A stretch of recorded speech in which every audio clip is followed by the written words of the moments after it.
కాప్రాలోని విజయ high school ప్రాంగణం నుంచి పూరి జగన్నాథ ఆధ్యాత్మిక రథయాత్ర మహోత్సవం కన్నుల పండుగగా నిర్వహించారు. ముఖ్య అతిథులుగా పాల్గొన్న కొప్పునూరి బసప్ప, విజయ లక్ష్మి దంపతులు ప్రత్యేక పూజలు నిర్వహించి రథయాత్రను ప్రారంభించారు. జై జగన్నాథ నామస్మరణలు, మంగళ వాయిద్యాలు, కోలాటాలు, సాంస్కృతిక ప్రదర్శనల మధ్య భక్తులు రథాన్ని వైభవంగా లాగారు. వందలాది మంది భక్తులు మహాప్రసాదాన్ని సమర్పించి స్వామివారి ఆశీస్సులు పొందారు.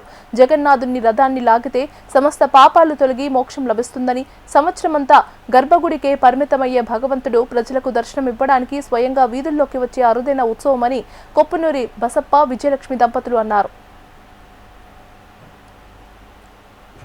జగన్నాథ రథయాత్ర ఇప్పట్లో చేసింది కాదు, కొన్ని వేల సంవత్సరాలు, మిలియన్స్ ఆఫ్ సంవత్సరాలు.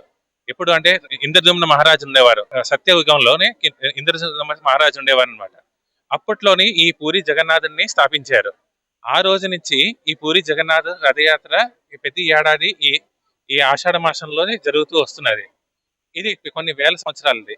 అటువంటి పురాతనమైన మన ఈ పూరి జగన్నాథ రథయాత్రని అందరికీ అందించడానికి సంకల్పం చుట్టుకున్నారు ఇస్కాన్ గచ్చిబౌలి. మనం ఇక్కడ రథయాత్రలు చేస్తున్నాం. అందులో 40వది ఈ స్కూల్ అన్నమాట.